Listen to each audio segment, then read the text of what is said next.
Stories of women and girls who have suffered gender-based violence and harassment are common, and this is why we must work together to end gender-based violence by uprooting the seeds from the community. Tune in to Women Lives Matter on Women Radio 91.7 every Monday at 2 p.m. to lend your voice to the fight against gender-based violence. Women Lives Matter will address gender-based violence in the community. Women Lives Matter will seek the collaboration of your community leaders. Women Lives Matter, Mondays 2 p.m. on Women Radio WFM 91.7. This is an initiative of Women Advocates Research and Documentation Center and supported by Ford Foundation. Good afternoon and welcome to Women Lives Matter on Women Radio WFM 91.7. My name is Sumto Titilayo Ajama. Thank you very much for tuning in to Women Lives Matter today. Women Lives Matter is an initiative of Women Advocates Research and Documentation Center in partnership with Women Radio 91.7 and funded by Ford Foundation. Today on Women Lives Matter, we're speaking on creating awareness on the Violence Against Persons Prohibition Law and its benefits to women. Creating awareness on the Violence Against Persons Prohibition Law and its benefits to women. Violence against women is any act of gender-based violence that results or is likely to result in physical, sexual, or psychological harm or suffering to women, including threats or such acts of coercion or arbitrary deprivation of liberty, whether occurring in public or in private life. Since 2015, when the Violence Against Persons Prohibition (VAP) Act was signed into law, Nigerian women, non-governmental organizations, NGOs, even civil society groups and gender rights advocates have continuously pushed for its domestication across the states of Nigeria. Now, 7 years later, it appears that the voices have been heard, except that the application and sustenance have remained low, making cases of abuse continue to grow and news of convictions we hardly hear. And this is why we're having this conversation today. Once again, my name is Sumto Titilayo Ajama. I'm joined by my colleague, Marvelous. Hello, Marvelous. Thank you very much for joining us today. Hello, Sumto. Thank you for having me. All right. So together we're discussing today with our guest, Duni Riches, President Ekiti Women Arise, and we're having this conversation with her. Hello, Duni. Good afternoon. Thank you very much for joining us on Women Lives Matter. Yeah, thank you so much for having me. Really appreciate you guys. You're very welcome. Yes, today on Women Lives Matter, you can call in to contribute. You can send in a text or a WhatsApp message. The number to call is 07000 917 917. 07000 917 917. You can also send in a text or a WhatsApp message to 0703 175 6537.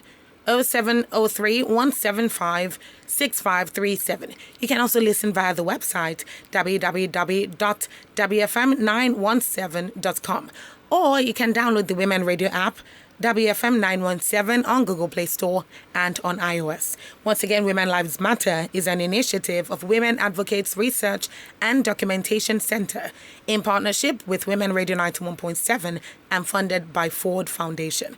Now, Duni, we're talking today about creating this awareness on the Violence Against Persons Prohibition Law. And of course, we're also adding the benefits to women. The Violence Against Persons Prohibition Law is one law that, since it was an act, it has become so popularized and sometimes is brought up into conversations when you know that things can be done about it. And now we're clearly stating that there are some issues with implementation. But before we go on into all those details, kindly highlight some of the provisions of the VAP law and how it protects women and girls. Once again, and I'd like to start by saying that it's actually a good thing for us as women to understand this subject so we can be able to make the best use of them, and because it's actually something that concerns us so well. So the VAP Act, as it has always been popularly called, is actually one of the best things that we all can make use of in order to be able to address issues that affect women. So talking about the provision of the law, of course, the main thrust of the law is actually to eliminate violence in private, public life and prohibit all forms of violence against persons, and of course to provide maximum protection and effective remedies for victims and punishment of offenders and other related matters. In other words, this is actually something that has to do with human's life, and the rights, the human rights, and how it is meant to be protected. How we all are meant to guide against violating in any way. So, if there be any conversation or any experience that any human is having, of course, most importantly, as we normally use within the gender space, relating it directly to women. If there is any conversation that is related to something violating our rights, either public or private, we understand that we have a law that actually protects those rights, and not just protects as in to say, okay, now you're protected. What if someone violates those rights? What happens? So there is actually a remedy for me as a victim, and you can actually punish the person who violates that my right also is the punishment that the person is meant to go through. So that's the simplest way to actually break it down to layman. That is something that protects your rights. And there are basic human rights that everyone has, both men and women. So this law protects those rights. These laws actually make remedies in case there is a violation of those rights. Now, if something is done to me as a human and I feel this is dehumanizing, this is not appropriate, this is a violation, there is a remedy. There is a kind of this thing that I can get, how do I name it now? A kind of compensation, yes, that I can get for this thing being done to me. And on the other side, okay, would I just be compensated? I said, okay, I can slap you and that is all. Besides, once I'm done slapping you, the next thing is for me to buy pure water or buy wine for you just to say sorry. No, it doesn't stop at that. For slapping me, there is a punishment. So after I have been compensated, after I've received the necessary compensation and treatment that I deserve, you also as an offender will definitely be. So it's a 3-in-1 law that every human, and of course, most importantly, the usually violated people, which are the women, should take a very, very good cognizance of in our day-to-day life. Absolutely. You're 100% right on that one. Thank you very much. Yes, thank you. Has your state passed the VAP Act into law? Yes, we have. Yes, VAP actually one of the first states in the Southwest to do that. That's one thing Ekiti State is known for. That's very commendable. I mean, it's leading the pack at this point. Very commendable. Yeah. Thank you again. Now, how efficient, because it's one thing to pass the law, and this is not just for Ekiti. This is across states that have domesticated the VAP law. How efficient has it been in mitigating violence against women and girls? And Dunia, this time, honesty.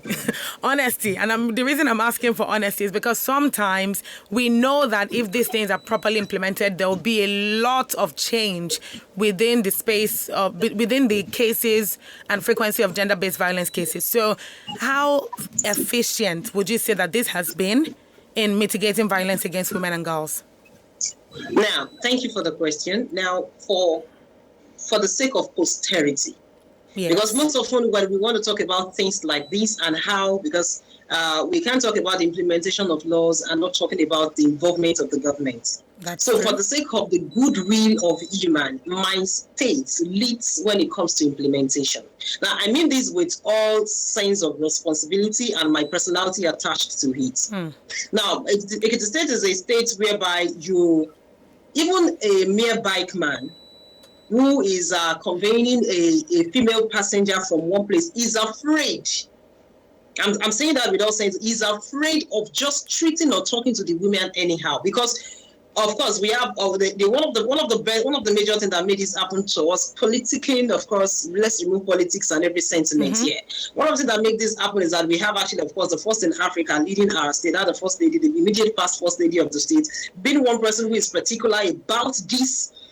The implementation of this law in the state, and of course giving a lot of power to every necessary bodies and stakeholders to be able to carry out every necessary judgments, prosecution, anything you can call it that has to do with this case. So in my state, it is something that is very clear to every single person that the rights of women is not something we joke with. And of course, series of programs, series of publicity, awareness that is being made to make sure that this is effective. Now, if you're talking about the efficiency now, Most of the time, people mix efficiency with popularity. Yes, we need popularity to be able to validate efficiency. But in the first place, I like to tell people before we begin to talk about how many people have known and how many people don't know. Yes, let's talk about what has happened to the people who knew and who make use of it. Like I'm able to say, we have that record of 100% justice for the people who know. Oh yeah, people who know and who make use of it. And that's who where make use of it. All right. Talking about efficiency, 100% justice, because of course the Ministry of Justice itself wouldn't stay, the Ministry of Women Affairs will stay, the Office of the First Lady will stay, and talk about the CSO, we are not going to keep quiet either. So when you have those four forces coming together over one case for one person, you understand what is eventually going to happen. So the state is a state whereby you don't even joke with things. As a matter of fact, people even jokingly, and of course in a serious matter, we point out either, next thing now, you are taking me to women affairs. Next thing now, you are taking me to women rights. And of course, it's a prestige for everyone to be able to say, yes, this is something that is efficient. Now, talk about the popularity aspect of it. Now, that is an area where we're still creating more awareness, doing a whole lot more to make sure that people are informed. But talking of efficiency in that, the people who know about it, are they making use of it, and are they getting right judgments or justice? I can tell you that Ekiti State has that 100%, and you can quote me anywhere. All right. I like the confidence, and I like that. And I honestly wish that this is something that a lot of other states can say confidently as well. So hopefully we get to that point in time. Thank you so much again. All right. It's 22 minutes past 2 on Women Radio 91.7. This is still Women Lives Matter. Today on Women Lives Matter, we are basically shedding light on the VAP law, that's Violence Against Prohibition law, and its benefits to women. Creating awareness is what we're doing on the Violence Against Persons Prohibition law and its benefits to women. If you think this interests you, which it should, because you're a woman, and even if you're not a woman, it also affects you as well, because as a man, you need to know about this. If you have any questions, 07000 917 917 is the number to call. 07000 917 917. Also, you can send in a text or a WhatsApp message to 0703 175 6537. I'm Sumto Titilayo Ajama, and I have with me my co-host, Marvelous, and my guest, Duni Riches, President of Ekiti Women Arise. Now, all right, basically, I can see where this is going, and to a large extent, I appreciate you again for coming on the program. And we're now getting to the main part of the show today. All right. So speaking earlier, Duni, you mentioned that it is possible that some people do not understand the provision and the benefits of the VAP law to women. So what are you doing in your space, or what are you doing to enlighten these people so that they understand deeply what they should know about this law? All right. Thank you so much for that question. Now, this is one thing about the process of enlightenment. It's a multifaceted approach. And one of the mistakes we often make in this area is that we think once we say something, people already heard us and people already understood and people are going to take steps. No, it takes a long time before people, as a matter of fact, even some of the victims and some of the survivors of some of these violations, even when they come in contact with some of this information, some of them still do not understand to clarity, or better still, they still do not believe. So in my own space, what have I been doing? Number one of the things we do is I continue to talk about granting this interview is one of the stuff, of course, admits a very busy schedule and all of that, having to grant this interview to be able to create more clarity. And of course, every of the stakeholders understand where they belong is one of the ways. And that is one of the things that I do personally in my state. I'm the president of Ekiti Women Arise, and of course, one of the largest organization, the NGO in Ekiti State, that independently does things that has to do with women empowerment. So in series of our programs, of course, part of which is the World Seas Project, the Solidarity and Accountability to End Gender-Based Violence in Community project that we are currently implementing in communities in Ekiti State. Every of the meetings that we hold with women in rural area, we make sure we explain these things to them. And of course, we have the simplified mode of this particular document, also courtesy of World Sea Chuford Foundation. We have to simplify both in English and Yoruba that you can easily pick and hold. So for us, it's actually an extra effort that we make to see that we don't just tell them to pick, read, and hold. We ask them if they understand, or who do they think needs some of this, these provisions, or who needs some of these remedies. And it will interest you to know that independently of the people within my space, they have even been able to point out themselves that, oh, this particular case has this provision. Now they are not talking laws in their own local dialect in my state, at least from my own confine, and many more other civil society persons who work in those areas. Then another thing that I do also in my state is I organize conferences on an annual basis. The Ekiti Women Rights Conference is a large one, and every year we discuss issues that has to do with women and the legal provisions that has been made for women. So that we don't just come around and discuss things that has to do with women, and we never talk about the solutions that are available. And now, of course, hundreds of women attend these conferences on annual basis, and it's always a very, very successful one. While on the other side, I could also say practically that as a person, of course, I'm a gender advocate. It's seen all over me, even in the way I talk and the way I relate to so many things. It's seen all over me that the next available opportunity I have with any single woman, I want to ask her if she knows about this provision.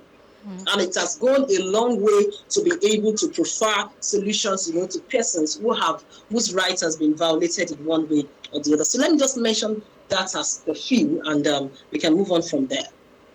Absolutely.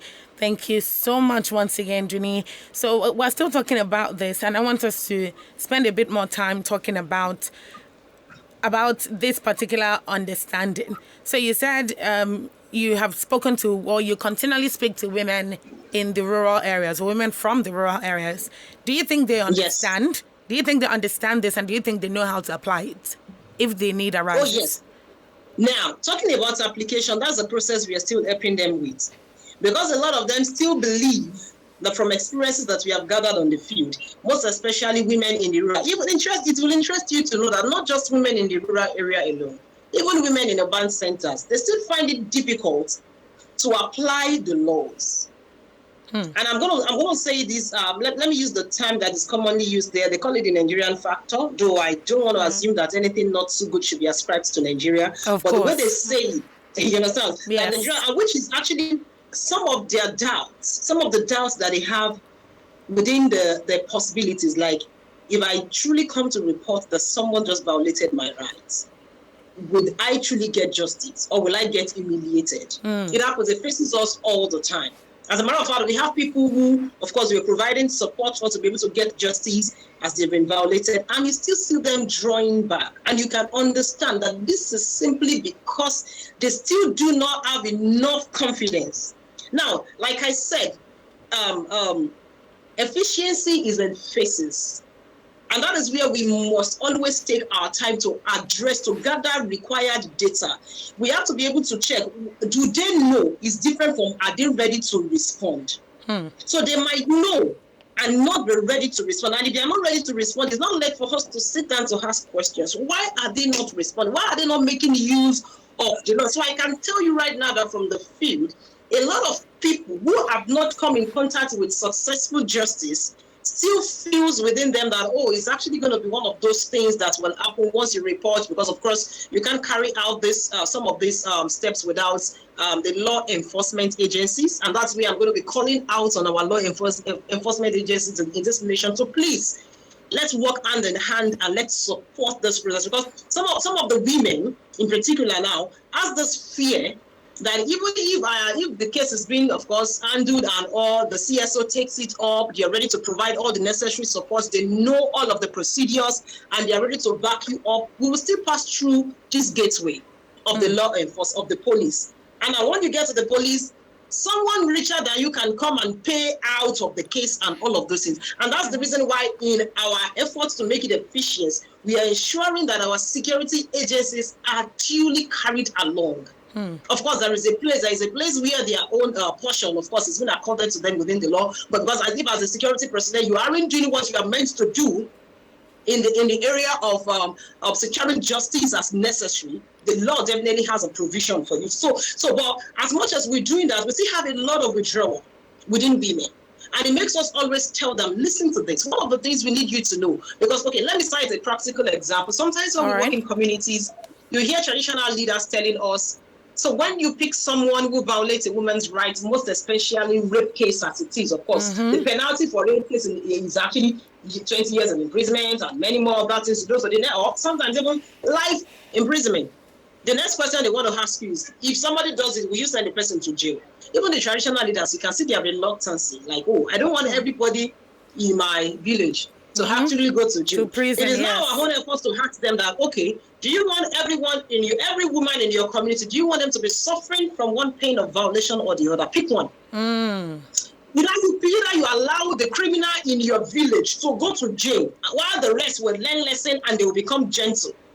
Or you allow all the women, knowing fully well that there is nothing that will be done. No, so those are part of the ways by which we instill confidence in the hearts of women to say, listen, we know there are so many stuff that are built over to affect the effectiveness of the most especially to affect how you will believe in this law and how you will use it as you have known. Like I said, knowing about the law is one, being ready to make use of it is another. And in order to see that women make use of it, we still go ahead. That's where a lot of education is still needed for so many women in the society so that they can believe in the process. And of course, like I said, in my set, we recorded a lot of success. And that is one of the things that we even use in telling more other people. And today we now have a lot of increase in reported cases. In fact, as a matter of fact, almost every day cases have been reported from one area or the other. Cases of gender-based violence, and this is actually a proof that truly people are now beginning to seek justice, unlike the days when they keep quiet, they don't even want to say anything about it, whether for the fear of stigmatization of the other or for the fear of not having anyone to fight for them, all of those things. Now, no, the confidence level is gradually increasing, and we can be able to say, okay, they are beginning to know, but then we still need to do more. That's definitely the truth. We still need to do more to instill more confidence in women to make use of the law. 100%. 100%. Thank you so much. And now, why is it so important to educate people at the community level on this VAP law? Why? Okay. Now, the importance is that, anything that has to do with formal setting, anything that has to do with the social world, anything that has to do with development, it takes a long time before it gets to the rural setting. And when it even gets to the rural setting, it takes a long time before they take responsibility. They hold it as something that belongs to them, and that's why they are usually, less developed, as we have always said. So one of the reasons why it is very important is so that we can quickly eradicate the violence that they are suffering from. In fact, the violence that they are suffering from in silence. Some of them are suffering and smiling. I mean, they see those things as normal, as regular. Of course, we won't talk about our cultural and traditional practices of various, or so many barbaric type. And you see them, they say, well, if I even see the women themselves coming to be the custodian of the inflicting of the pain, like, oh, this person must go through this, must go through that, some, harmful widowhood practices and all. And before you see it, it's actually women like her that are sitting around. It's because they don't know. But the moment they know that, oh, no, this thing is wrong, even under the law, this thing is wrong, and of course, they definitely get enlightened and we can be able to reduce. And the interesting thing is that, this is what I normally tell people in the rural settings, that if we are able to curb any form of harmful practice in the local community, if you are able to curb, if you're able to curb any of these harmful practice in the local community, I need us to know that to a large extent we will experience ease in the society. How do I mean? Virtually everyone that lives in the society today came from one rural community or the other. The belief system that they have actually hailed from one local community or the other. That's just the truth about it. This was the community that gave birth to the city. It's a rural area that gave back to the city, or that gave way to the city. Yes. So if we're able to curb all of these excesses, if we're able to help the people in the rural area understand the provision of this law, we will do less coming to the society, because the bulk of the people in the society knows that their roots is being corrected. Now, the development will be faster. I have a practical experience. One of our community response team members, as part of the people who work with us in the community, of course, comprising of our local authorities, like traditional leaders, and a chief precisely. I could remember we were having a conversation, of course, after a series of advocacy visits, after a series of sensitization and awareness, he became very, very much more informed and vast. And I remember one day, it was one of our meetings, and it was meant to be the one to actually address other men like himself. Of course, in the patriarchal settings, you can imagine. Then he began to say some interesting, some of course, being someone who understood the tradition of their own local environment so well, he began to mention specific traditional practices that members of the community need to abandon. It will interest you to know that even the young persons, of course, that looks more like the Gen Zs that might be in the society, probably just came to the community for a while. When they add that from the chief, in fact, the interrogation was very funny because he just go like, wow, so you mean even in this particular place, you guys have stopped doing some of these things? Then what then is wrong with us in the city? He said, yes, exactly. This is what we are talking about. Because they can easily call to order. They can easily correct. Excuse me, if they go to any of their, villages and rural settings for any local or traditional rites or any of those things that they do, and they discover the bulk of the thing that they used to say, this is our culture, this is our way of life, has changed because there is a new orientation. Please, what do you think will happen to the city? Of course, definitely we are going to enjoy it. So it's very important that we take it down to the rural community and educate a lot of people as much as we can so that we can have a better developed society. I agree with you. On that, Jenny. Thank you very much for answering that. And then still in line with making sure that people are more educated, women particularly, or women and men. I think it's just safe to say people, like I started with. It's just safe to say that because this transcends beyond women.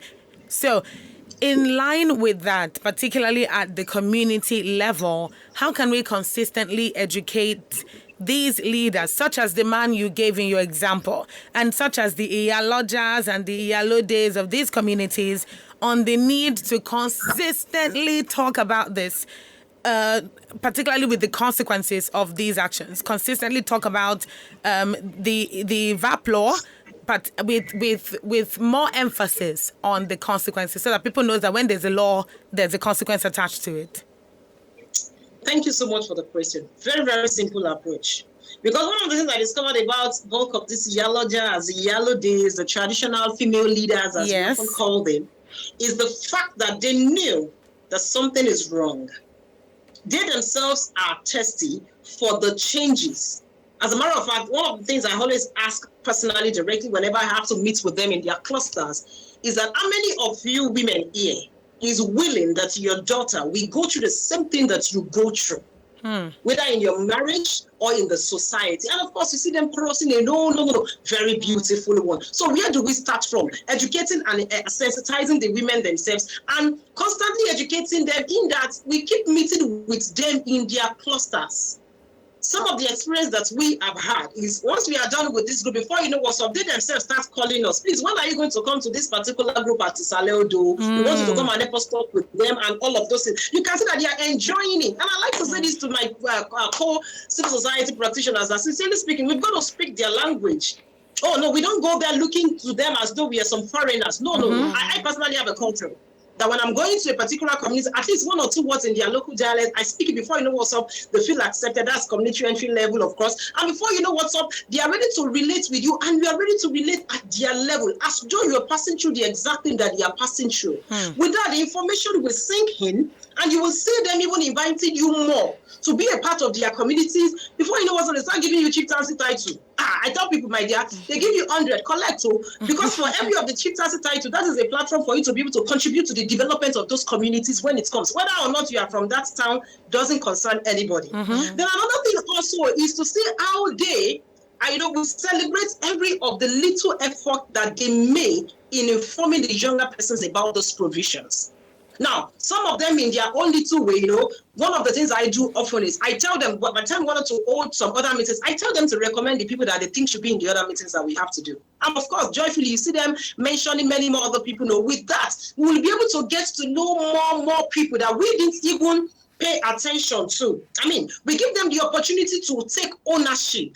And that's one of the reasons why I love the ongoing SAC Ever project, that it gives them the opportunity to take ownership of the project. And trust me, like I said, they are tired. They really, really want to take ownership. And another thing is, let's publish the stories. I'm talking about how we can, periodically educate community leaders. Let them know about the success stories of the justice that has been gotten for people, even in the society. Even in the urban centers, that they can be able to understand. And one other things that I believe will also help us is if we are able to have even security personnel within those local communities championing the cause of some of this, it will be sweeter in their ears when they hear that, okay, even the police that they are going to, they will be reporting me to, is also telling me that, yes, my rights must not be, but oh man, that means the job is done. And because these people, they look at, the way they see police in those places, the way they see those law enforcement, agencies in those places, like they are big, they are God and all. But when they see them also championing the cause of this conversation, what do you expect? Before you know what's up, they themselves, they already knew that they already have the police that they can run to. It was the police that actually told them in the first place that it is their rights and they can always. Do you understand what I am saying? Yes. I'm just giving us some of the ways by which we can, continue to do this, and they will always appreciate so much. Thank you very much. I think to a large extent, there's a lot of community collaboration in this. So you're not talking about just educating them. You're talking about educating them and they educating other people as well. So it's Definitely. like it's a continuous cycle of being educated. Definitely. Thank you. All right. Thank you very much. It's 19 minutes to 3 on Women Radio 91.7. This is still Women Lives Matter. Today we're speaking on creating awareness on the violations against persons prohibition law. That's the VAP law and its benefits to women. I'm speaking today with Duni Riches, President Ekiti Women Arise. If you want to call in, if you have questions, the number to call is 07000 917 917. 07000 917 917. Also, you can send in a text or WhatsApp message to 0703 175 6537. 0703 175 6537. Women Lives Matter is an initiative of Women Advocates Research and Documentation Center in partnership with Women Radio 91.7 and funded by Ford Foundation. We're coming back to the subject of creating awareness on the Violence Against Persons Prohibition Law and its benefits on women.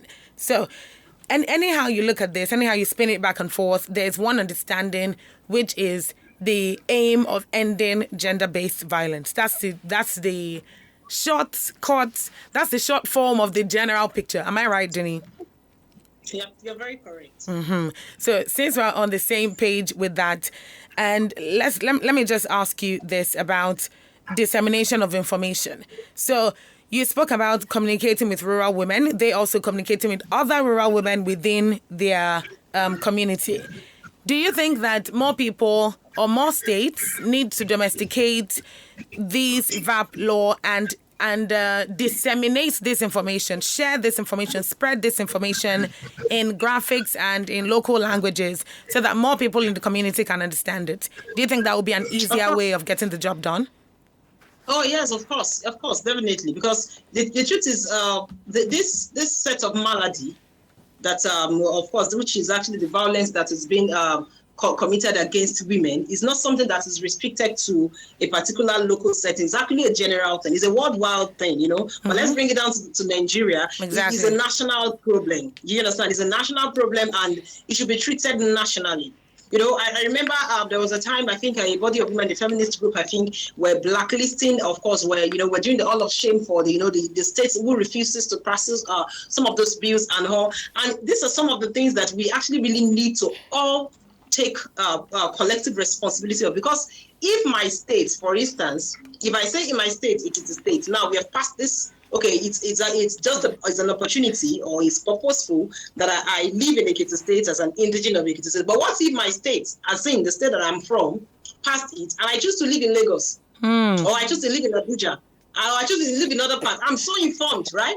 I'm well, grounded and all of those things. Now, and I know my right. No one can try no nonsense with me and all of those is beautiful. We have someone like that who is so clear about their right and the process and being able to get justice on some levels. The same person gets to another environment. And of course, the law that exists here is different. And the person has to be very, it's still not a balanced society yet. Yes. So that's one of the reasons why other states have to put it in. We just have to see how we inspire. Let me use that word. But if we have to coerce, let's do all things that we need to see that every other state also see it in this line. That even if you say, okay, because this thing doesn't protect some people because it doesn't matter whether you're indigenous to Ekiti State or not. As far as you're in Ekiti State, this law protects you. So if there are other states that where the laws are not passed, even indigenous of Ekiti State should go to those places they are not safe. And you won't be able to charge them with anything. Even if you want to charge, you ask where did it happen? Within the jurisdiction of that particular environment, that law doesn't exist. So there's nothing we can do. And before you know what's up, the indigenous of your community, who you say is a very good and prestigious community, just suffered something out there. So that's the reason why every state that has passed have to work collaboratively. They have to collaborate to work with all other states that have not passed to see what do we need to do to make this law passed and effective in the respective states. 100% true. You know, something that's occurred to me when you were speaking. Imagine if I'm proudly from Ekiti State and I'm saying, in my state, this law has been passed. Not only has it been passed, it is continuously emphasized. The implementation is top notch across all levels. And then I go to a different state and then something terrible happens to me. And then I'm trying to use the VAP law, but it's not domesticated in that space. How then do I say, where I'm from, maybe we can go there and talk about this, even though it happened to me? So it doesn't work that way. It doesn't work that way. That's it. That's the way. That's how we all have to see it. And you never can tell. You can't measure your movement. Most especially, you're an upwardly mobile person. You could say, the result, I don't have any business in another environment. It's a lie. If any good thing has to happen to you in those places, you will go there. You will go there. You are right. You will go there. Something else happen. You never can. You just have to be 100% covered. Exactly. So, everywhere I go. So let me say, Nigeria has to be safe for every woman. That's Nigeria, true. the whole of Nigeria. So it doesn't have to be Ekiti State alone. Exactly. It doesn't have to be Lagos. It doesn't have to be it has to be in Nigeria. Like I'm in Nigeria and I feel safe. I feel secured. Like nothing. I could remember my conversation in one of these guys in I think it was Ghana or Rwanda. I'm not sure. I think it was Rwanda. The guy was talking and he said particularly, he said, you see here, women are so powerful. Like women, they are so strong. They're so good. And in my mind, I'm thinking, he's not saying in a particular state or in a particular state, the whole country. I mean, in my mind, I felt, oh my God, should I relocate or something? But it's okay. So, that's like, wow, it's something that if it was a man telling me that, there's so confidence about that protection. How beautiful will it be? I won't be afraid of going to the north because I think somebody might violate my right there and I don't have something to protect me. That's true. And I might have something important for me to do to contribute to the development of my society in the north. But because I know my rights will not be protected, or because I know they have another set of beliefs that is not protected under any law or anything that will violate me, and I will have to stay. You can imagine what it feels. Absolutely. A whole lot. So it's very, very essential. You're right. Thank you so much, Jenny. All right, thank you. What do you think about engaging young volunteers to organize stands where abused women can then go and report in order for them to help escalate to the appropriate authorities? Well, that's going to be very creative. I mean, that's going to be very creative, and I must say it's very necessary, because the truth is, as much as we are educating the older women, we are educating the leaders and all, the leaders of tomorrow are definitely these young persons. And the earlier they're able to get this information, the better. Now, when they don't just get information, but they also get the information to the point that they are not volunteers of spreading the information. They are not volunteers. They are not the people who take it upon themselves to make sure, with that we can be able. That's one of the most sustainable way of ensuring that this violence against women really, really end. Because younger persons, of course, they have their own share of experience in this violation too. But now they don't just have a share of experience. They have a knowledge of their rights and what protects them. I mean, I'm not trying to be a Westerner or kind of, but look at the US, for instance. You wouldn't be able to, even a little child of 4 years knows that he can call 911 and ask questions. I mean, what a culture. Yes. He knows that there is a law that I can actually call the police to my rescue. Sometimes it sounds funny or it looks funny when we see it that way, but as small as my mom is crying, they call 911 and the person's like, oh, what do you mean? I mean, my mom is crying. Definitely that kind of a person knows that if anybody beats me, I could call 911. I'm talking about the importance of bringing this law down to the younger persons. I'm not just bringing it down to them and making them the volunteers. And interestingly, the energy, the innovation, the creativity, the ideas that you will see them displaying a lot on all of this process, it will be so amazing. I mean, it will be so lovely. And I remember myself joining a campaign sometimes long ago. It was about another area. I think it was cervical cancer and all. And the initiator was saying that their own approach was basically to teach the younger children some songs that they can be singing in their homes to their parents and to their moms. When they just get them, they should just sing those songs. And that is actually one of the ways by which she is contributing to the reduction of cervical cancer. How about we teaching these volunteers some songs? How about we customizing songs? How about our songwriters, our artists, having songs, dramas, and so many storylines that could be acted that young persons can actually popularize? It takes the information further. And of course, young person can be able to sustain the legacy that is being built on it. That's true. That's actually very true. And then that creativity goes a long way in incorporating younger people and children, as you've said as well, into this same cause in order to eliminate gender-based violence at the end of the day. So we're going to wrap up very soon, but this one is very important. This last question, Duni, and that's because implementation is a big thing. But implementation cannot be done. I know you said this earlier. I'm just buttressing it. That it cannot be done without adequate equipment and knowledge of law enforcement, that's security operatives, security officials. So if they do not understand the provisions of the VAP law, what do you think about them being further oriented about these provisions of the law? Do you think they have enough information first? And if they don't, how best can we orientate them in a way that they can understand better so as to protect women and children? Okay, thank you. Now, I earlier said something about information and orientation. I said something about publicizing information, that sometimes we think because we have told someone something, the person already knew, and the person is going to make use of it. It's a lie. And that's one thing I need us to understand. It's a big lie. It's like a big lie from the pit of hell. So this is what happens. Now, with the security personnel, because I have had personal experience and an encounter with them, and I'll say it this way. A good number of them are well informed. Okay. A large number of them are well informed. I was a part of a project that was implemented here in the state, a civil society-based project that was implemented in the state that was targeted as orientating female security operative members. Of course, I think that was where a lot of them, many more, we had a lot of them, there are a lot of contacts, and they know, they are aware, they are informed, they are knowledgeable. But then there is an aspect that we must always look at ourselves eyeball to eyeball and spit out to say, please, if you are knowledgeable, discharge your duty as supposed. Well, that's true. Discharge. So let's not be asking. I'm sorry to say this, but let's not be having conversation around. Do they know or do they know? They know. No, let's not be asking those. They know. But the challenge I have with most of the knowledge is as dormant as nothing else, and that's just the truth.